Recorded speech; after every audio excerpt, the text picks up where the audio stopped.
आज आम गहणार पवित्र वस्त्र बंटन कार्यक्रम आंचलिक सेवा संगठन सभापति श्रीजुक्त अजित प्रसाद राउत महोदय अच्छा।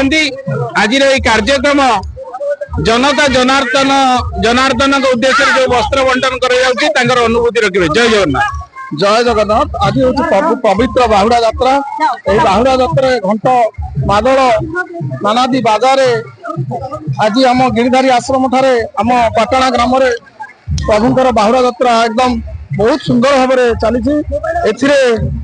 यात्रा जगन्नाथंकर बाहुड़ा यात्रा तथा जगन्नाथंकर घोष यात्रा मुख्य बाबुली भाई तांकर सान भाई प्रभास चंद्र साहू जी की आम अनुष्ठान कोषाध्यक्ष फाउंडर जहाँ द्वारा ये अनुष्ठान सेवानुष्ठान गढ़ी उठी से अनुष्ठान मुख्य आज प्रभास भाई निज हस्त सहस्राधिक वस्त्र दान कर पूर्व अन्न प्रसाद बंटन होता जहाँ बहुत सुंदर कार्यक्रम आम आम अनुष्ठान रही ये कार्यक्रम आज हो मत निमंत्रित कराइला मु सुचारू रूपे ये कार्यक्रम चलुची जहाँ भगवान पाखे आम चिरऋणी आमको ये सुजोग दे अनुष्ठान को यही कर्म लिप्त रही।